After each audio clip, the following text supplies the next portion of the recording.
Very good morning to all of you. ഇന്ന് വിധി ദിനമാണ്. രാജ്യം ആര് ഭരിക്കണമെന്ന് തീരുമാനിക്കുന്ന ലോക്സഭാ തെരഞ്ഞെടുപ്പ് രണ്ടാം ഘട്ടത്തിൽ കേരളം ഉൾപ്പെടെ 13 സംസ്ഥാനങ്ങൾ ഇന്ന് വിധി എഴുതാൻ പോവുകയാണ്. നാം കാത്തിരിക്കുന്ന ആ ദിനം ഇന്ന് വന്നിരിക്കുന്നു. 7 മണി മുതൽ വൈകിട്ട് 6 വരെയാണ് വിധി എഴുത്തുണ്ടാവുക. പോളിംഗ് സ്റ്റേഷനുകളെല്ലാം സജ്ജമായിരിക്കുന്നു. ഇനി വോട്ടെടുപ്പ് പ്രക്രിയ ആരംഭിക്കാൻ വെറും മണിക്കൂറുകൾ മാത്രമാണ് ബാക്കി. വിധി എഴുതാൻ കേരളം.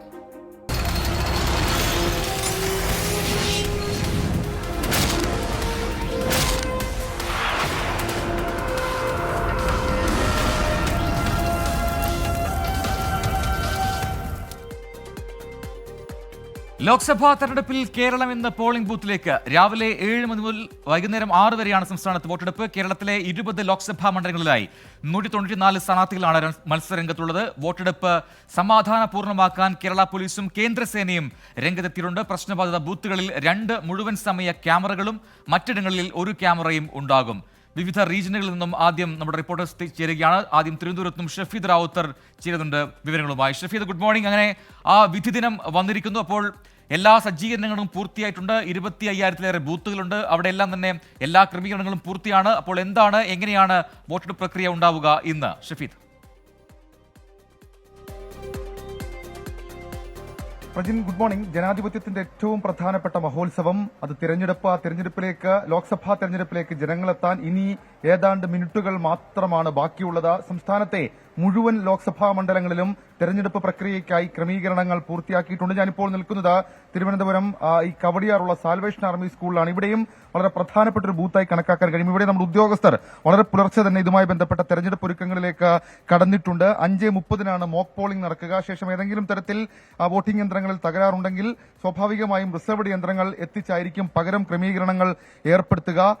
ഈ രാവിലെ 7 മണി മുതൽ വൈകിട്ട് 6 മണി വരെയായിരിക്കും പോളിംഗ്. 2,77,49,159 വോട്ടർമാരാണ് ഇക്കുറി സംസ്ഥാനത്ത് വോട്ട് രേഖപ്പെടുത്താനുള്ളത്. മാത്രമല്ല 2,64,232 ഭിന്നശേഷി വോട്ടർമാരും സംസ്ഥാനത്തുണ്ട് എന്നുള്ളത് ഏറ്റവും പ്രധാനപ്പെട്ട കാര്യം. സംസ്ഥാനത്തെ 20 മണ്ഡലങ്ങളിലായി 194 സ്ഥാനാർത്ഥികൾ ഇക്കുറി മത്സര രംഗത്തുണ്ട്.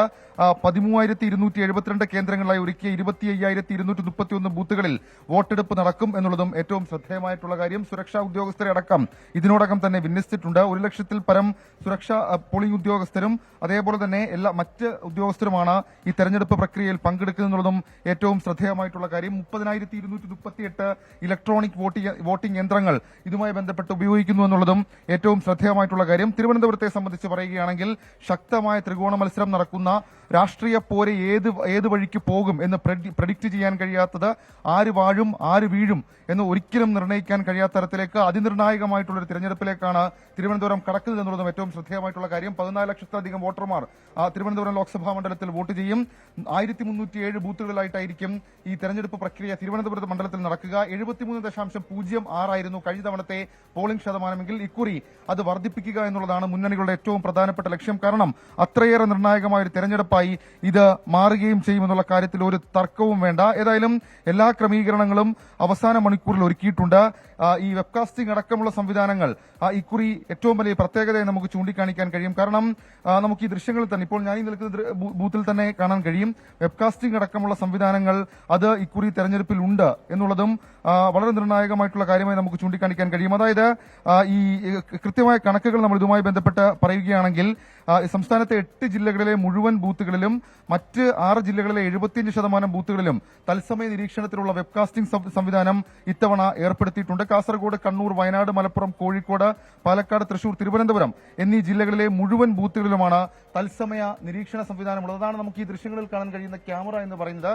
അത്തരത്തിൽ വെബ്കാസ്റ്റിംഗ് സംവിധാനം അത് തെരഞ്ഞെടുപ്പ് സുതാര്യമാക്കാൻ, കൂടുതൽ സുഗമമാക്കാൻ സഹായകരമാകും എന്നുള്ളതാണ് മുഖ്യ തെരഞ്ഞെടുപ്പ് ഓഫീസർ കഴിഞ്ഞ ദിവസവും മാധ്യമങ്ങളെ കണ്ടപ്പോൾ പറഞ്ഞത്. അപ്പോൾ ആ രീതിയിലുള്ള ക്രമീകരണവും ഇതുമായി ബന്ധപ്പെട്ട് സജ്ജീകരിച്ചിട്ടുണ്ട്. ഇനി ജനങ്ങൾ എത്തിയാൽ മതി, പോളിംഗ് രേഖപ്പെടുത്തിയാൽ മതി, അവരുടെ സമ്മതിദാനാവകാശം രേഖപ്പെടുത്തിയാൽ മതി, ജനാധിപത്യത്തിന്റെ ഏറ്റവും വലിയ മഹോത്സവത്തിൽ പങ്കെടുത്താൽ മതി. ഏതായാലും വലിയ ചൂടുണ്ട്.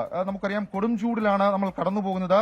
ആ സാഹചര്യത്തെ നേരിടാനുള്ള ചില തയ്യാറെടുപ്പുകൾ കൂടി ഇതുമായി ബന്ധപ്പെട്ട് ഒരുക്കിയിട്ടുണ്ടെന്ന് മുഖ്യ തെരഞ്ഞെടുപ്പ് ഓഫീസർ കഴിഞ്ഞ ദിവസവും മാധ്യമങ്ങളെ കണ്ടപ്പോൾ വ്യക്തമാക്കിയിരുന്നു. പ്രത്യേകിച്ച് ഈ തണൽപന്തൽ അടക്കമുള്ള കാര്യങ്ങൾ ഒരുക്കും. കുടിവെള്ളം ഒരുക്കും. മാത്രവുമല്ല വയോജനങ്ങൾക്കടക്കം പ്രത്യേക പ്രാധാന്യം നൽകും. അവർക്കൊരു പ്രൈം പ്രയോറിറ്റി നൽകിക്കൊണ്ട് അവരെയും വോട്ട് രേഖപ്പെടുത്താനുള്ള സൗകര്യം ഒരുക്കും എന്ന് മുഖ്യ തെരഞ്ഞെടുപ്പ് ഓഫീസർ പറഞ്ഞിട്ടുണ്ട്. അങ്ങനെ രാഷ്ട്രീയമായി വലിയ പ്രത്യേകതയുള്ള തെരഞ്ഞെടുപ്പിൽ ജനങ്ങൾക്ക് അവരുടെ വോട്ടിംഗ് അവരുടെ സമ്മതിദാനാവകാശം രേഖപ്പെടുത്താനുള്ള എല്ലാ സൗകര്യങ്ങളും ഇതിനോടകം തന്നെ ക്രമീകരിച്ചിട്ടുണ്ട് എന്നുള്ളതാണ് നമുക്ക് നിലവിൽ പറയാൻ കഴിയുന്നത്. തിരുവനന്തപുരത്തെ സംബന്ധിച്ച് മുൻപ് സൂചിപ്പിച്ചതാണ് ആ കണക്കുകൾ. 3 പ്രധാനപ്പെട്ട മുന്നണികൾ, 3 പേരും ആത്മവിശ്വാസത്തിൽ. ആ കുട്ടിക്കലാശത്തിലടക്കം നമ്മൾ ആത്മവിശ്വാസം കണ്ടതാണ്.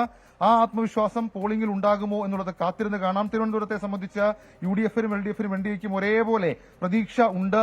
പ്രത്യേകിച്ച് ശക്തമായ ത്രികോണ മത്സരം. 3 സ്ഥാനാർത്ഥികളും കഴിഞ്ഞ ദിവസവും അവരുടെ പ്രതീക്ഷകൾ അവസാന നിമിഷവും പങ്കുവയ്ക്കുമ്പോൾ അത് അവർക്ക് പോസിറ്റീവായി മാറും എന്നുള്ളത് ഏറ്റവും ശ്രദ്ധേയമായിട്ടുള്ള കാര്യമായിരുന്നു. UDF-നെ സംബന്ധിച്ച് ശശി തരൂർ വിശ്വപൗരൻ, അവരുടെ സിറ്റിംഗ് MP, സ്വാഭാവികമായും അത് വോട്ടായി മാറും. പ്രത്യേകിച്ച് സംസ്ഥാന കേന്ദ്ര സർക്കാരുകൾക്കെതിരെയുള്ള ഭരണവിരുദ്ധ വികാരമടക്കം വോട്ടായി മാറുമെന്ന് UDF വിലയിരുത്തുമ്പോൾ LDF ആകട്ടെ അക്കാര്യത്തിൽ വിലയിരുത്തുന്നത് തിരുവനന്തപുരം മണ്ഡലത്തിൽ കഴിഞ്ഞ നിയമസഭാ തെരഞ്ഞെടുപ്പിൽ ഒരൊറ്റ മണ്ഡലം മാത്രമാണ് UDF-ന് അനുകൂലമായി നിന്നിട്ടുള്ളത്. പക്ഷേ കഴിഞ്ഞ ലോക്സഭാ തെരഞ്ഞെടുപ്പിന്റെ ചരിത്രം കൂടി പരിശോധിക്കുമ്പോൾ LDF 3-ാം സ്ഥാനത്തേക്ക് പോകുന്ന സാഹചര്യമുണ്ട്. അത് ആശങ്കയുണ്ടാക്കുന്നതാണെങ്കിൽ കൂടി ഇക്കുറി ഗ്രൗണ്ട് ലെവലിലടക്കം നടത്തിയിരിക്കുന്ന വർക്കുകൾ, മാത്രവുമല്ല സംസ്ഥാന സർക്കാരിന്റെ ക്ഷേമ പ്രവർത്തനങ്ങൾ ഇതടക്കം ഗുണകരമാകുമെന്ന് വിലയിരുത്തുന്നു. ഇന്ത്യയെ സംബന്ധിച്ച് അവരുടെ കേന്ദ്രമന്ത്രി ഒരു സ്റ്റാർ കാൻഡിഡേറ്റിനെ രംഗത്തിറക്കി വലിയ രീതിയിൽ പ്രചരണം നടത്തി.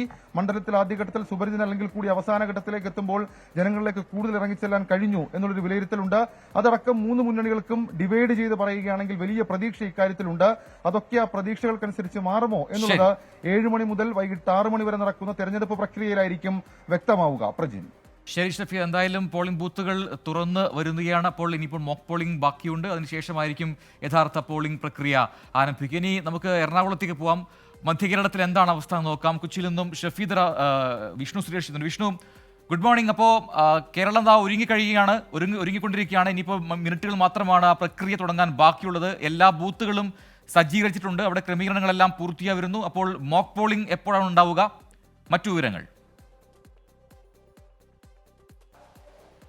പ്രജിൻ, ഏകദേശം 1.5 മാസം നീണ്ട തെരഞ്ഞെടുപ്പ് പ്രചാരണത്തിനൊടുവിൽ കേരളം തിരഞ്ഞെടുപ്പിലേക്ക് പോകുകയാണ്. ഇതിനോടകം തന്നെ സജ്ജീകരണങ്ങളെല്ലാം പോളിംഗ് ബൂത്തിൽ പൂർത്തിയായി കഴിഞ്ഞു. കൃത്യം 5:30 തന്നെ മോക്ക് പോളിംഗ് ആരംഭിക്കും. അതിനുശേഷം എന്തെങ്കിലും പ്രശ്നങ്ങൾ ഉണ്ടെങ്കിൽ അതെല്ലാം പരിഹരിച്ച 7 മണിയോടുകൂടി തന്നെ വോട്ടിംഗ് ആരംഭിക്കാനുള്ള നടപടിയിലേക്ക് കടക്കും. രാവിലെ നമ്മൾ ഈ ചൂട് ഉള്ളത് കൊണ്ട് തന്നെ രാവിലെ മുതൽ തന്നെ ആളുകൾ എത്തും എന്നാണ് പ്രതീക്ഷിക്കുന്നത്. ഏറ്റവും കൂടുതൽ പോളിംഗ് നടക്കുക ഒരുപക്ഷെ ഈ 7 മണി മുതൽ 10 മണി വരെയുള്ള സമയത്തായിരിക്കും. അതിനുശേഷം പോളിംഗിന്റെ ഒരു രീതി മന്ദഗതിയിലേക്ക് പോകാനുള്ള സാധ്യതയുണ്ട്. മധ്യകേരളത്തിലെ രാഷ്ട്രീയത്തിലേക്ക് വരികയാണെങ്കിൽ നമുക്കറിയാം എക്കാലത്തും UDF-ന് വലിയ രീതിയിലുള്ള മുന്നേറ്റം, സമാനതകളിലെ തിരിച്ചടി മറ്റിടങ്ങളിലെല്ലാം ഉണ്ടാകുമ്പോഴും UDF-നെ ചേർത്ത് പിടിച്ച സ്വഭാവമുള്ള മണ്ഡലങ്ങളാണ് മധ്യകേരളത്തിലുള്ളത്. പക്ഷേ ഇത്തവണ വലിയ പ്രവചനാതീതമായ കാര്യങ്ങളിലേക്ക് മധ്യകേരളം പോകുന്നു. പ്രത്യേകിച്ച് കോട്ടയം, അതോടൊപ്പം ഇടുക്കി, ചാലക്കുടി മണ്ഡലം, എറണാകുളം, തൃശൂർ മണ്ഡലം, ഈ മണ്ഡലങ്ങളിലെല്ലാം തന്നെ ഒരു അപ്രവചിതം നമുക്ക് കാണാൻ സാധിക്കും. കോട്ടയത്ത് കേരള കോൺഗ്രസ് തമ്മിലുള്ള പോരാട്ടം നടക്കുന്നു. ആ പോരാട്ടത്തിൽ ആര് ജയിക്കുമെന്നുള്ള കാര്യത്തിൽ ഇപ്പോഴും ഒരു വ്യക്തത വന്നിട്ടില്ല. ആർക്കായിരിക്കും മുൻതൂക്കം എന്നുള്ള അറിയാനായിട്ടില്ല. അവിടെ NDA ഒരു നിർണായക ശക്തിയായി മാറാൻ പോകുന്നു. തുഷാർ വെള്ളാപ്പള്ളി ഒരുപക്ഷെ ചരിത്രത്തിൽ ആദ്യമായി ഏറ്റവും കൂടുതൽ വോട്ട് NDAക്ക് ലഭിക്കുക ഇത്തവണയായിരിക്കും എന്ന് NDA അവകാശപ്പെടുന്നു. നേരെ മറിച്ച് തൃശ്ശൂരിലേക്ക് വരികയാണെങ്കിൽ സംസ്ഥാനത്തെ ഏറ്റവും ഗ്ലാമർ പോരാട്ടം നടക്കുന്ന തൃശ്ശൂർ മണ്ഡലം ഒരുപക്ഷെ ഒരു വർഷത്തിന് മുൻപ് തന്നെ പ്രചാരണങ്ങളെല്ലാം മുന്നണികൾ ആരംഭിച്ച ഒരു മണ്ഡലമാണ് തൃശ്ശൂര്. ആ തൃശ്ശൂര് മധ്യകേരളത്തിൽ നിൽക്കുന്നു. ആരായിരിക്കും തൃശ്ശൂരിൽ നിന്ന് ജയിച്ചു കയറുക? BJP ഏറ്റവും കൂടുതൽ പ്രതീക്ഷ വെക്കുന്ന മണ്ഡലമാണ് തൃശ്ശൂര്. അങ്ങനെ തൃശ്ശൂരുണ്ട്. പക്ഷെ എറണാകുളത്തേക്ക് വരുമ്പോൾ കാര്യങ്ങൾ ഒരല്പം അനുകൂലമാണ് UDF-ന് എന്ന് നമ്മൾ നമ്മുടെ സർവേയിൽ ഉൾപ്പെടെ കണ്ടതാണ്. ഹൈബി ഈഡൻ മത്സരിക്കുന്നു. കഴിഞ്ഞ തവണ 1,69,000 വോട്ടിനാണ് ഹൈബി ഈഡൻ P. രാജീവ് എന്ന കരുത്തനായ ഇടതുപക്ഷ സ്ഥാനാർത്ഥിയെ പരാജയപ്പെടുത്തിയതെങ്കിൽ ഇത്തവണ അത് 2 ലക്ഷത്തിലേക്ക് ഉയർത്തുക എന്നുള്ളതാണ് UDF ക്യാമ്പ് ലക്ഷ്യം വെക്കുന്നത്. പക്ഷേ ഇടതുപക്ഷത്തിനൊപ്പം 3 തവണ നിന്ന മണ്ഡലമാണ് എറണാകുളം. ആ മണ്ഡലത്തിൽ 4ാം തവണ വിജയം കൊയ്യാൻ KJ ഷൈൻ എന്ന സ്ഥാനാർത്ഥിയിലൂടെ സാധിക്കുമെന്ന ഇടതുപക്ഷം പ്രതീക്ഷ വെക്കുന്നു. ചാലക്കുടിയിൽ പ്രൊഫസർ രവീന്ദ്രനാഥും അതോടൊപ്പം ബെന്നി ബെഹനാനും രാധാകൃഷ്ണനും 2020 സ്ഥാനാർത്ഥിയും ഉൾപ്പെടെ ചാർലി പോൾ ഉൾപ്പെടെയുള്ള ആളുകൾ മത്സരിക്കുന്നു. അവിടെയും കാര്യങ്ങൾ സാധാരണഗതിയിൽ UDF-ന് വലിയ മുൻതൂക്കമുണ്ട് എന്നൊക്കെ പറയുമ്പോഴും അവിടെയും മത്സരം ശക്തമാണ്. 2020 ഒക്കെ പിടിക്കുന്ന വോട്ട് അവിടെ ഏറെ നിർണായകമാകും. ബെന്നി ബെഹനാന് കാര്യങ്ങൾ കഴിഞ്ഞ തവണത്തെ പോലെ അത്ര എളുപ്പമല്ല എന്ന് ഉറപ്പിച്ച് പറയാനാകും. ഇടുക്കിയിലേക്ക് എത്തുമ്പോൾ ജോയ്സ് ജോർജും ഡീൻ കുര്യാക്കോസും തമ്മിൽ നേർക്കുനേരുള്ള ഫൈറ്റാണ്. പക്ഷേ അതിൽ ഏറ്റവും പ്രധാനപ്പെട്ടത് ഹൈ റേഞ്ച് ലോ റേഞ്ച് മണ്ഡലങ്ങൾ എങ്ങനെ ചില വിഷയങ്ങളോട് പ്രതികരിക്കുന്നു എന്നുള്ളതാണ്. പ്രത്യേകിച്ച് വനം വന്യജീവി വിഷയങ്ങളിലെല്ലാം ഏറ്റവും കൂടുതൽ ബുദ്ധിമുട്ട് നേരിട്ട ഒരു മേഖലയാണ് ഇടുക്കി. ആ മേഖലകളിൽ ഇത്തരം വിഷയങ്ങൾ ചർച്ചയായിട്ടുണ്ടോ? പ്രധാനമായും UDF പ്രതീക്ഷ വെക്കുന്നത് കോതമംഗലം, അതോടൊപ്പം തൊടുപുഴ, മൂവാറ്റുപുഴ മണ്ഡലങ്ങളിലാണ്. അവിടെ ഒരു സേഫ് പോളിംഗ് നടന്നാൽ, അത് പരമാവധി പോളിംഗ് ഉയർന്നാൽ അത് തങ്ങൾക്ക് ഗുണമാകുമെന്ന് UDF കരുതുന്നുണ്ട്.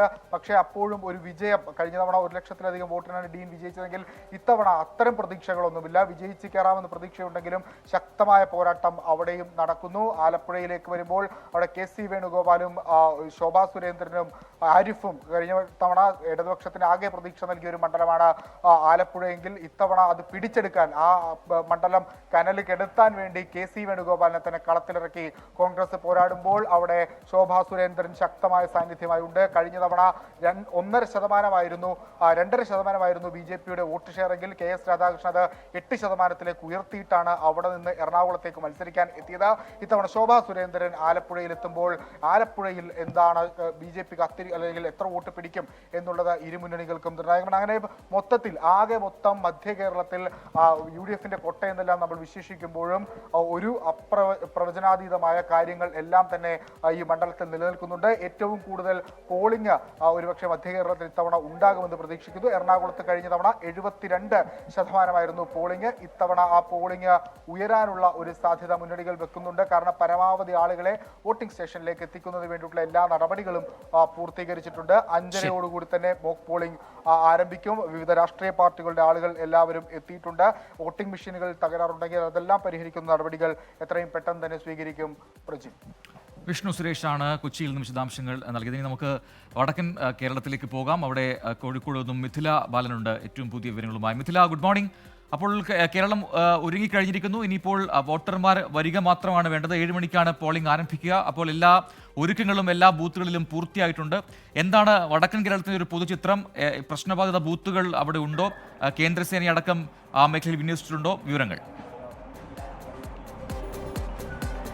പ്രജിൻ, തീർച്ചയായും 45 ദിവസം നീണ്ട ചൂടേറിയ പ്രചാരണത്തിനൊടുവിൽ ജനം ഇന്ന് വിധിയെഴുതുകയാണ്. ഞാനുള്ളത് വടകര ലോക്സഭാ മണ്ഡലത്തിൻ്റെ ഭാഗമായ താഴ്ത്തങ്ങാടിയിലാണ്. ഇവിടെ നമുക്ക് ദൃശ്യങ്ങളിൽ കാണാം, ഉദ്യോഗസ്ഥരെല്ലാം തന്നെ എത്തിയിട്ടുണ്ട്. അവർ കാര്യങ്ങളെല്ലാം സജ്ജീകരിക്കുകയാണ്. ഇന്നലെ മുതൽ തന്നെ എല്ലാ ഒരുക്കങ്ങളും പൂർത്തിയായിട്ടുണ്ട്. മലബാറിനെ സംബന്ധിച്ച് പറയുകയാണെങ്കിൽ ശക്തമായ രാഷ്ട്രീയ പോരാട്ടം നടക്കുന്ന മണ്ഡലങ്ങൾ തന്നെയാണ് മലബാറിലുള്ളത്. പ്രത്യേകിച്ച് എടുത്തു പറയുകയാണെങ്കിൽ തെരഞ്ഞെടുപ്പ് പ്രഖ്യാപനത്തിന് മുൻപേ തന്നെ ചർച്ചയായ മണ്ഡലങ്ങൾ ഉള്ളത് മലബാറിലാണ്. വടകര ഉൾപ്പെടെ, ഞാനിപ്പോൾ നിൽക്കുന്ന വടകര ലോക്സഭാ മണ്ഡലം ഉൾപ്പെടെ ചൂടേറിയ രാഷ്ട്രീയ ചർച്ചകൾക്ക് വേദിയായ പ്രചാരണത്തിൻ്റെ അവസാന ദിവസം, അതായത് ഇന്നലെ രാത്രി വരെ പ്രത്യാരോപണങ്ങൾ കൊണ്ട് കളം നിറഞ്ഞ ഒരു മണ്ഡലമായിരുന്നു വടകര ലോക്സഭാ മണ്ഡലം. അത്തരത്തിൽ വെച്ച് നോക്കുമ്പോൾ രാഷ്ട്രീയ പോരാട്ടം നടക്കുന്ന മണ്ഡലങ്ങൾ ഏറെയുള്ള സ്ഥലമാണ് മലബാർ എന്നുള്ളത്. കാസർഗോഡ്, കണ്ണൂർ, വയനാടിനെ സംബന്ധിച്ചെടുത്ത് പറയുകയാണെങ്കിൽ രാഹുൽ ഗാന്ധി, ആനി രാജ വരുന്നു. Kozhikode MK Raghavan, Elamaram Kareem, MT Ramesh, Kannur K Sudhakaran മത്സരിക്കുന്നു. അത്തരത്തിൽ നോക്കുകയാണെങ്കിൽ വലിയ രീതിയിലുള്ള ഒരു രാഷ്ട്രീയമായ ഒരു പോരാട്ടം നടക്കുന്ന മണ്ഡലങ്ങളെല്ലാം ഉള്ളത് ഈ മലബാറിൽ തന്നെയാണ്. എടുത്തു പറയേണ്ട ഒരു കാര്യം, വടകര തന്നെയാണ് കേരളത്തിൽ ഇന്ന് ചർച്ചയാകുക എന്ന കാര്യം ഉറപ്പാണ്. കാരണം വലിയ ഒരു പ്രചാരണം, നമ്മൾ എങ്ങും കാണാത്ത വിധം എല്ലാ പ്രചാരണ യോഗങ്ങളിലും ആൾക്കൂട്ടങ്ങൾ ഇറങ്ങിക്കൊണ്ടുള്ള വലിയൊരു പ്രചാരണമായിരുന്നു കണ്ടത്. ആ ആൾക്കൂട്ടങ്ങളെ പോളിംഗ് ബൂത്തുകളിൽ എത്തിക്കുക എന്നതാണ് ഇന്ന് രാഷ്ട്രീയ പാർട്ടി പ്രവർത്തകരെ സംബന്ധിച്ചിടത്തോളം ഏറ്റവും വലിയ കടമ്പ. നേരത്തെ തിരുവനന്തപുരത്തു നിന്നും കൊച്ചിയിൽ നിന്നും സൂചിപ്പിച്ചതുപോലെ തന്നെ കാലാവസ്ഥ ഒരു വലിയൊരു ഘടകമാണ്. അതുകൊണ്ട് തന്നെ ചൂടേറുന്നതിന് മുൻപ്, ഉച്ചയ്ക്ക് മുൻപ് പരമാവധി വോട്ടർമാർ പോളിംഗ് ബൂത്തുകളിൽ എത്തും എന്ന് തന്നെയാണ് രാഷ്ട്രീയ പാർട്ടി പ്രവർത്തകർ കണക്ക് കൂട്ടുന്നത്. ഉച്ച കഴിഞ്ഞും അത്തരത്തിലായിരിക്കും. ആ വെയിലെല്ലാം ഒന്ന് മാറിയതിന് ശേഷമായിരിക്കും പോളിംഗ് ബൂത്തിലേക്ക് കൂടുതൽ ആളുകൾ എത്തുക. അതുപോലെ തന്നെ വെബ്കാസ്റ്റിംഗ് ഉൾപ്പെടെയുള്ള എല്ലാ കാര്യങ്ങളും, പ്രത്യേകിച്ച് സംഘർഷ സാധ്യത കണക്കിലെടുത്ത് എല്ലായിടത്തും വെബ്കാസ്റ്റിംഗ് ഉൾപ്പെടെയുള്ള കാര്യങ്ങളുണ്ട്. പൊതുജനങ്ങൾക്ക് കൃത്യമായി പോളിംഗ് ശതമാനം എങ്ങനെയാണ് എന്നറിയാൻ പ്രത്യേക ആപ്പ് ഉൾപ്പെടെ സജ്ജീകരിച്ചിട്ടുണ്ട്. കോഴിക്കോടിനെ സംബന്ധിച്ച് പറയുകയാണെങ്കിൽ 52 പിങ്ക് പോളിംഗ് സ്റ്റേഷനുകളുണ്ട്. ഇവിടെ വനിതാ ഉദ്യോഗസ്ഥർ മാത്രമായിരിക്കും ഉണ്ടാവുക. അത്തരത്തിൽ നോക്കുകയാണെങ്കിൽ പോളിംഗിന് വേണ്ടിയുള്ള എല്ലാ സജ്ജീകരണങ്ങളും മലബാറിലും ഒരുങ്ങിക്കഴിഞ്ഞിട്ടുണ്ട്. പ്രിച്ചിൻ. ശരി, മിഥില ബാലനാണ് കോഴിക്കോട് വിശദാംശങ്ങൾ നൽകിയത്. അങ്ങനെ 3 റീജിയനുകളിലും എല്ലാ ഒരുക്കങ്ങളും പൂർത്തിയായിട്ടുണ്ട് എന്നാണ് നമുക്ക് ലഭിക്കുന്ന വിവരം. എല്ലാ പോളിംഗ് ബൂത്തുകളും ഉണർന്നു വരുന്നു. അവിടെ ഉദ്യോഗസ്ഥർ എത്തിയിട്ടുണ്ട്. അവരെല്ലാം സജ്ജീകരിച്ചുകൊണ്ടിരിക്കുകയാണ്. അപ്പോൾ ഇനി വോട്ടർമാർ എത്തുക 7 മണിക്കാണ്. ആദ്യ വോട്ടിംഗ് രേഖപ്പെടുത്തുക അത് 7 മണിക്കായിരിക്കും. പിന്നീട് വൈകിട്ട് 6 മണി വരെ നീണ്ടു നിൽക്കുന്ന ഒരു പോളിംഗ് പ്രക്രിയയുണ്ട്. അപ്പോൾ പരമാവധി വോട്ടർമാരെ ബൂത്തുകളിലേക്ക് എത്തിക്കാനുള്ള എല്ലാ ഒരുക്കങ്ങളും ജില്ലാ ഭരണകൂടത്തിന്റെ ഭാഗത്തുണ്ട്. അപ്പം തന്നെ എല്ലാ മുന്നണി പ്രവർത്തകരും അണികളും എല്ലാം തന്നെ ഓരോരുത്തരെയും എത്തിക്കാനുള്ള ശ്രമങ്ങൾ നടത്തുമെന്ന് നേരത്തെ അറിയിച്ചിട്ടുണ്ട്. അതിനുള്ള ക്രമീകരണങ്ങൾ ആ ഭാഗങ്ങളിലും ഉണ്ട് എന്നാണ് ഇപ്പോൾ നമുക്ക് മനസ്സിലാക്കാൻ സാധിക്കുന്നത്. ഇനി തൃശ്ശൂരിലേക്കാണ്. അവിടെ നിന്ന് സൂരജ് സജ്ജീകരിച്ചിരുന്നുണ്ട് ഏറ്റവും പുതിയ വിവരങ്ങളുമായി. Sooraj, good morning. അങ്ങനെ ലോക്സഭാ തെരഞ്ഞെടുപ്പിൽ കേരളത്തിൽ ഒരുപക്ഷെ ദേശീയ ശ്രദ്ധ ഏറ്റവും ആകർഷിക്കപ്പെടുന്ന ഒരു മണ്ഡലമാണ് തൃശ്ശൂർ.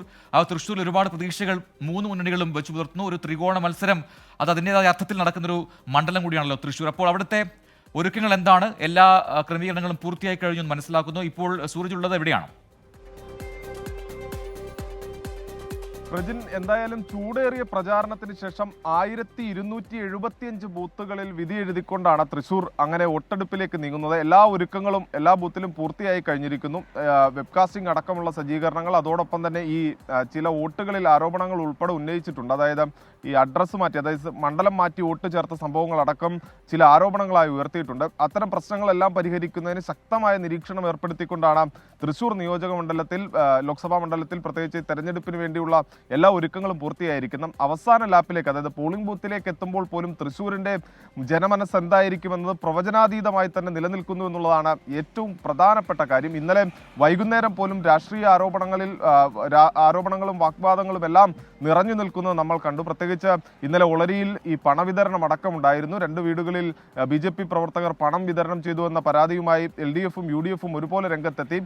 ജില്ലാ കളക്ടർ അതിൽ അന്വേഷണവും പ്രഖ്യാപിച്ചിട്ടുണ്ട്. അതോടൊപ്പം തന്നെ ഈ വോട്ടാരോപണം, അതായത് വോട്ട് മറിക്കാനുള്ള ഒരു ആരോപണം, അത് LDFിനെതിരെ കോൺഗ്രസ് ഉയർത്തിക്കൊണ്ടുവരുന്ന ഒരു കാഴ്ച ഇന്നലെ നമ്മൾ കണ്ടു. 50,000-ലധികം വോട്ടുകൾ BJPക്ക് വേണ്ടി CPM മറിക്കാൻ തീരുമാനിച്ചു എന്നുള്ളതാണ് കോൺഗ്രസിന്റെ ആരോപണം. CPM ആകട്ടെ BJPയെ സംബന്ധിച്ചും ആരോപണം ഉയർത്തുന്നു. പല മണ്ഡലങ്ങളിൽ നിന്നും ഇങ്ങോട്ടേക്ക് BJPയുടെ കേഡർ വോട്ടുകൾ മാറ്റി ഇവിടെ വാടക കരാറുകൾ കൃത്രിമമായി ഉണ്ടാക്കി അടഞ്ഞുകിടക്കുന്ന ഫ്ളാറ്റുകളിലടക്കം ആളുകളുണ്ട് എന്ന് വരുത്തി തീർത്തുകൊണ്ട് വോട്ട് ചേർത്തു എന്ന തരത്തിൽ ആരോപണങ്ങൾ ഉയർത്തുന്നു. അങ്ങനെ അവസാന ലാപ്പിലേക്ക് എത്തുമ്പോൾ പോലും, അല്ലെങ്കിൽ അവസാന മണിക്കൂറുകളിലേക്ക് എത്തുമ്പോൾ പോലും ചൂടേറിയ ചർച്ചകൾ ഇന്നലെ നമ്മൾ കണ്ടു. കഴിഞ്ഞ ദിവസങ്ങളിലെല്ലാം തന്നെ, അതായത് പ്രത്യേകിച്ച് 3 സ്ഥാനാർത്ഥികളെയും പറയുകയാണെങ്കിൽ 3 സ്ഥാനാർത്ഥികളും കരുത്തരാണ്. BJPയെ സംബന്ധിച്ച് അവരുടെ A ക്ലാസ് മണ്ഡലമാണ്. അങ്ങോട്ടേക്ക് എത്തുന്നത് സിനിമാ താരമായിട്ടുള്ള സുരേഷ് ഗോപി എത്തുമ്പോൾ അവർ ഏറെ പ്രതീക്ഷയോടുകൂടി, അതായത് കഴിഞ്ഞ 2 തെരഞ്ഞെടുപ്പുകളിലും സുരേഷ് ഗോപിക്ക് തിരിച്ചടി നേരിട്ടുവെങ്കിൽ ഇക്കുറി വിജയം കാണുമെന്നൊരു പ്രതീക്ഷയിൽ തന്നെയാണ് BJP ക്യാമ്പുള്ളത്. ഇടത് ക്യാമ്പാകട്ടെ അവരുടെ ഏറ്റവും വലിയ ജനകീയനായ സ്ഥാനാർത്ഥി, ഇതുവരെ തോൽവി അറിഞ്ഞിട്ടില്ലാത്ത VS സുനിൽകുമാറാണ് മത്സര രംഗത്തുള്ളത്. അതുകൊണ്ട് തന്നെ ഇക്കുറിയും VS സുനിൽകുമാർ തോൽവി അറിയില്ല എന്നൊരു പ്രതീക്ഷയിലാണ് അവർ ഉള്ളത്. കോൺഗ്രസ് ആകട്ടെ ലീഡർ K കരുണാകരന്റെ ലെഗസി പേറുന്ന മകൻ K മുരളീധരൻ തൃശ്ശൂരിലേക്ക് എത്തുന്നു. അതിന്റെ ഒരു ആത്മവിശ്വാസം കോൺഗ്രസിനെ സംബന്ധിച്ചുണ്ട്. LDFിനെ സംബന്ധിച്ച് പറയുകയാണെങ്കിൽ, മണ്ഡലങ്ങളിലേക്ക് വരികയാണെങ്കിൽ ഈ നിയമസഭാ മണ്ഡലങ്ങളെല്ലാം തന്നെ LDFിൻ്റെതാണ് എന്നുള്ളത് തന്നെയാണ് ഇവർക്ക് ആത്മവിശ്വാസം പകരുന്നത്. അതേസമയം കോൺഗ്രസിനാകട്ടെ ന്യൂനപക്ഷ വോട്ടുകൾ, അതായത് K മുരളീധരന്റെ പ്രചരണങ്ങളെല്ലാം നിറഞ്ഞു നിന്നത് ഏങ്ങണ്ടിയൂർ മുതൽ ചാവക്കാട് വരെ നീളുന്ന തീരദേശ മേഖലയിലാണ്. അത്തരത്തിൽ തീരദേശ മേഖലയിലെ ന്യൂനപക്ഷ വോട്ടുകൾ ഉൾപ്പെടെ തങ്ങൾക്ക് സ്വാധീനിക്കാൻ കഴിയും എന്നുള്ളതാണ് K മുരളീധരന്റെ നോട്ടം. അതേസമയത്ത് BJP ആകട്ടെ തൃശ്ശൂർ നഗരം, തൃശ്ശൂർ കോർപ്പറേഷനിലാകെ BJPക്ക് വലിയ രീതിയിൽ സ്വാധീനമുണ്ടാക്കാൻ കഴിഞ്ഞു. സുരേഷ് ഗോപിയുടെ വരവെല്ലാം തന്നെ തൃശ്ശൂർ നഗരത്തെ ആകെ ഇളക്കി മറിക്കാൻ കഴിഞ്ഞു എന്നുള്ളതാണ് BJPയുടെ കണക്കുകൂട്ടൽ. അങ്ങനെ തൃശ്ശൂർ നഗരം ഒപ്പം നിൽക്കുകയും മറ്റ് നിയമസഭാ മണ്ഡലങ്ങളിലെ വോട്ടുകൾ കൂടി സ്വരൂപിക്കാൻ കഴിഞ്ഞാൽ ഇക്കുറി തൃശ്ശൂർ പിടിച്ചെടുക്കാൻ കഴിയുമെന്നുള്ളതാണ് സുരേഷ് ഗോപിയുടെ ആത്മവിശ്വാസം. എന്തായാലും 3 മുന്നണികളും അരയും തലയും മുറുക്കിയുള്ള പ്രചാരണം നടത്തി. അതിന്റെ ഒടുവിൽ 1275 ബൂത്തുകളിലായി തൃശ്ശൂർ അങ്ങനെ വിധി എഴുതും. ഒടുവിലേക്ക് അവസാന ലാപ്പിലേക്ക് എത്തുമ്പോഴും ആ സസ്പെൻസ് നിലനിർത്തുകയാണ് പ്രജിൻ തൃശ്ശൂർ. ശരി, തൃശ്ശൂരിൽ നിന്നും സൂരജ് സജിയാണ് വിശദാംശങ്ങളുമായി ചേർന്നത്. ഇനി ആറ്റിങ്ങലിലേക്ക് പോകുന്നു. അവിടെ MG പ്രതീഷ് തയ്യാറായി നിൽപ്പുണ്ട്. Pratheesh, good morning. ആറ്റിങ്ങൽ മറ്റൊരു ത്രികോണ മത്സരം ശക്തമായി നടക്കുന്നൊരു മണ്ഡലം കൂടിയാണ്. അപ്പോൾ ആറ്റിങ്ങലിലത്തെ ക്രമീകരണങ്ങൾ എന്താണ്? എത്ര ബൂത്തുകൾ ആ ജില്ലയിൽ, ആ മണ്ഡലത്തിൽ ആകെയുണ്ട്? ഒപ്പം മോക്ക് പോളിംഗ് അടക്കം എപ്പോഴായിരിക്കും തുടങ്ങുക അവിടെ?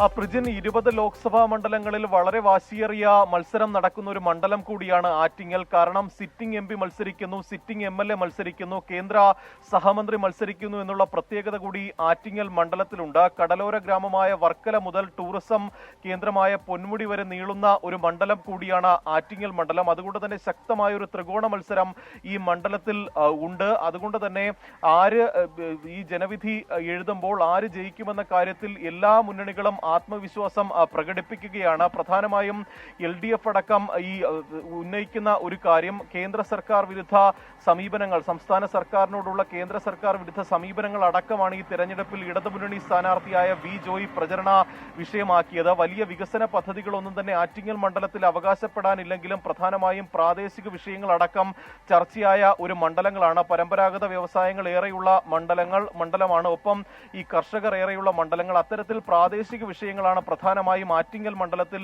ഈ ലോക്സഭാ തെരഞ്ഞെടുപ്പിൽ ചർച്ചയായത്. ഒപ്പം കഴിഞ്ഞ തവണ നടപ്പിലാക്കിയ വികസന പദ്ധതികൾ പറഞ്ഞുകൊണ്ടായിരുന്നു അടൂർ പ്രകാശ് പ്രധാനമായും പ്രചരണത്തിന് ഇറങ്ങിയത്. NDA സ്ഥാനാർത്ഥിയാകട്ടെ ഈ കേന്ദ്രം നടത്തിയ വികസന പദ്ധതികളായിരുന്നു പ്രചരണ വിഷയമാക്കിയത്. ഒപ്പം പ്രധാനമന്ത്രി നരേന്ദ്രമോദി അടക്കം പ്രചരണത്തിന് തിരുവനന്തപുരം ജില്ലയിൽ എത്തിയിരുന്നു. ആറ്റിങ്ങൽ മണ്ഡലത്തിന്റെ ഭാഗമായ ഇടങ്ങളിൽ കാട്ടാക്കടയിലടക്കം പ്രധാനമന്ത്രി എത്തിയത് ഒരു നേട്ടമായി BJPയും കരുതുന്നുണ്ട്. അത്തരത്തിൽ വാശിയേറിയ വാക്പോരുകൾക്കടക്കം വേദിയായ ഒരു മണ്ഡലം കൂടിയാണ് ആറ്റിങ്ങൽ. മറ്റൊരു പ്രധാനപ്പെട്ട കാര്യം, ഈ തിരഞ്ഞെടുപ്പ് പ്രചരണം തുടങ്ങി ഒരു മണ്ഡലത്തിൽ ഏറ്റവും ആദ്യം ഒരു ആരോപണം ഉന്നയിക്കുന്നത് ആറ്റിങ്ങൽ മണ്ഡലത്തിലാണ്. അത് അടൂർ പ്രകാശ് MP ഉന്നയിച്ച ഇരട്ട വോട്ട് ആരോപണമായിരുന്നു. ആറ്റിങ്ങൽ മണ്ഡലത്തിൽ 1.25 ലക്ഷത്തോളം ഇരട്ട വോട്ട് ഉണ്ട് എന്നതായിരുന്നു അടൂർ പ്രകാശ് MPയുടെ ആദ്യ ആരോപണം. അത് മുഖ്യ തിരഞ്ഞെടുപ്പ് ഓഫീസർ അടക്കം തള്ളുന്ന ഒരു സാഹചര്യം ഉണ്ടായി. പിന്നീട് അത് കോടതിയിലേക്ക് എത്തി. ഈ കഴിഞ്ഞ ദിവസം വീണ്ടും ഈ ആരോപണം അടൂർ പ്രകാശ് ആവർത്തിക്കുന്ന ഒരു സാഹചര്യം ഉണ്ടായിരുന്നു. പക്ഷേ അതെല്ലാം തന്നെ നിഷേധിക്കുന്ന ഒരു നിലപാട്, അല്ലെങ്കിൽ ആ തള്ളുന്ന ഒരു നിലപാടായിരുന്നു ഉദ്യോഗസ്ഥരുടെ ഭാഗത്ത് നിന്നും ജില്ലാ കളക്ടറുടെ ഭാഗത്ത് നിന്നടക്കം ഉണ്ടായിട്ടുള്ളത്. അത്തരത്തിൽ വലിയ തരത്തിലൊരു പ്രചരണ വിഷയങ്ങളടക്കം ആറ്റിങ്ങൽ മണ്ഡലത്തിൽ ഉണ്ടായിട്ടുണ്ട്. മറ്റൊന്ന്, ഈ കഴിഞ്ഞ ലോക്സഭാ തെരഞ്ഞെടുപ്പിൽ നെടുമങ്ങാട് ഒഴികെയുള്ള മണ്ഡലങ്ങളിൽ വലിയ ഭൂരിപക്ഷത്തോടെയാണ് അടൂർ പ്രകാശ് വിജയിച്ചത്. പക്ഷേ പിന്നീട് വന്ന നിയമസഭാ തെരഞ്ഞെടുപ്പിൽ ആറ്റിങ്ങൽ പാർലമെന്റ് മണ്ഡലത്തിന്റെ ഭാഗമായ 7 നിയമസഭാ മണ്ഡലങ്ങളും LDF പിടിച്ചെടുക്കുന്ന ഒരു സാഹചര്യം ഉണ്ടായിട്ടുണ്ട്. ഈ ആത്മവിശ്വാസം കൂടി LDF സ്ഥാനാർത്ഥി വി ജോയ് പ്രകടിപ്പിക്കുന്നുണ്ട്. ഇന്ന് 1423 ബൂത്തുകളാണ് ആറ്റിങ്ങൽ മണ്ഡലത്തിൽ ഉള്ളത്. ഇന്നലെ വൈകിട്ടോടുകൂടി തന്നെ ഈ ബൂത്തുകളിലെല്ലാം തന്നെ എല്ലാ ക്രമീകരണങ്ങളും ഏർപ്പെടുത്തിയിട്ടുണ്ട്. 6 മണിക്കായിരിക്കും മോക്ക് പോളിംഗ് നടക്കുന്നത്. സ്ഥാനാർത്ഥികളുടെയും ഉദ്യോഗസ്ഥരുടെയും സാന്നിധ്യത്തിൽ മോക്ക് പോളിംഗ് നടക്കും. അതിനുശേഷമായിരിക്കും വോട്ടെടുപ്പിലേക്ക് കടക്കുന്നത്.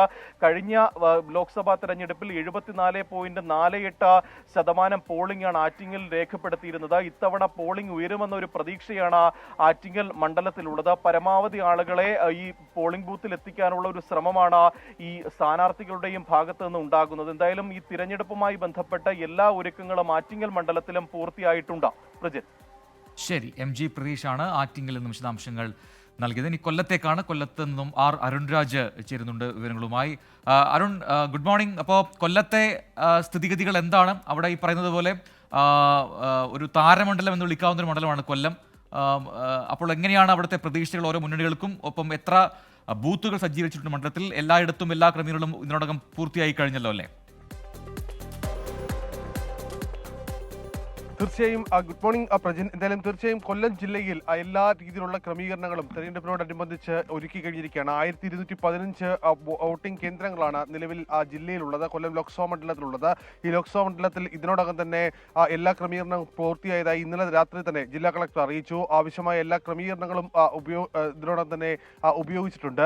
മറ്റൊന്ന്, ഈ ഏതെങ്കിലും തരത്തിൽ പോളിംഗ് തടസ്സപ്പെടാതിരിക്കാനുള്ള മാർഗ്ഗങ്ങൾ കൂടി ക്രമീകരിച്ചിട്ടുണ്ട് എന്നുള്ളതാണ് ജില്ലാ ഭരണകൂടം വ്യക്തമാക്കുന്നത്. എന്തായാലും അല്പസമയത്തിനകം തന്നെ മോക്ക് പോളിംഗ് ആരംഭിക്കും. ഞാൻ നിൽക്കുന്നത് ക്രിസ്തുരാജ് സ്കൂളിലാണ്. ഈ സ്കൂളിൽ ഇതുവരെ ഇതുമായി ബന്ധപ്പെട്ട മോക്ക് പോളിംഗ് അടക്കമുള്ള നടപടികൾ ആരംഭിച്ചിട്ടില്ല. അല്പസമയത്തിനകം ആരംഭിക്കും എന്നുള്ളതാണ് ഉദ്യോഗസ്ഥർ അറിയിച്ചിരിക്കുന്നത്. കൊല്ലം ലോക്സഭാ മണ്ഡലത്തെ സംബന്ധിച്ചാണെങ്കിൽ രാഷ്ട്രീയത്തിനപ്പുറം ഒരു താര പോരാട്ടം കൂടി നടക്കുന്ന മണ്ഡലമാണ് കൊല്ലം ലോക്സഭാ മണ്ഡലം. പ്രേമചന്ദ്രൻ എന്ന രാഷ്ട്രീയത്തിലെ അതികായകനെ പരാജയപ്പെടുത്തുക എന്ന CPM-ന്റെ ഏറ്റവും വലിയ ലക്ഷ്യം, അത് M മുകേഷിലൂടെ നടക്കുമോ എന്നുള്ളതാണ് കൊല്ലം പ്രധാനമായും ചോദിക്കുന്നത്. കാരണം CPM കേന്ദ്ര കമ്മിറ്റി അംഗത്തെയും സംസ്ഥാന സെക്രട്ടറി അംഗത്തെയും ഇറക്കി പരാജയപ്പെട്ടു പോയെടുത്താണ് താര പരിവേഷമുള്ള M മുകേഷിനെ കൊണ്ടുവന്ന പ്രേമചന്ദ്രനെതിരെ ഒരു ടൈറ്റ് ഫൈറ്റിലേക്ക് കാര്യങ്ങളെ എത്തിച്ചത്.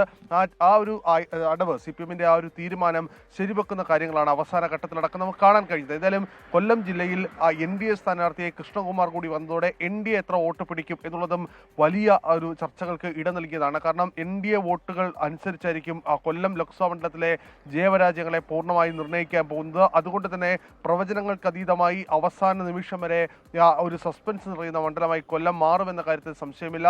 നിരവധിയായ പ്രത്യാരോപണങ്ങൾ ഈ 58 ദിവസം ഈ മണ്ഡലത്തിൽ ഉന്നയിക്കപ്പെട്ടതാണ്. അത് ദേശീയ തലത്തിലായാലും സംസ്ഥാനത്തിലായാലും ഉന്നയിക്കപ്പെട്ട ആരോപണങ്ങളും ആശയങ്ങളും അടക്കം ഇവിടെ ചർച്ചയായി. മുഖ്യമന്ത്രി അടക്കം കേന്ദ്ര നേതാക്കളടക്കം നേരിട്ട് ഈ മണ്ഡലത്തിലെത്തി വലിയ രീതിയിൽ CA വിഷയങ്ങളടക്കം ചർച്ച ചെയ്യാൻ ശ്രമിച്ചതുമാണ്. എന്തായാലും ഇതിലൊക്കെ ഫലം കാണുമോ, ഏത് രീതിയിലാണ് അതിൽ ഇനി വോട്ടർമാർ വിധി എഴുതാൻ പോകുന്നത് എന്നറിയാൻ ഇനി മണിക്കൂറുകൾ മാത്രമേ ഉള്ളൂ ബാക്കി.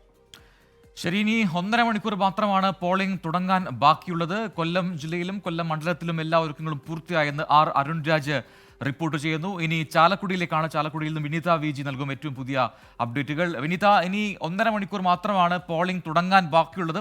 എല്ലായിടങ്ങളിലും ആ ക്രമീകരണങ്ങളെല്ലാം പൂർത്തിയാവുന്നു. ഉദ്യോഗസ്ഥരെല്ലാം എത്തിക്കഴിഞ്ഞു. എല്ലാ ഒരുക്കങ്ങളും അവിടെ നടത്തിക്കഴിഞ്ഞു. ഇനി വോട്ടർമാർ എത്തുക. അതിനു മുമ്പൊരു മോക്ക് പോളിംഗ് ഉണ്ട്.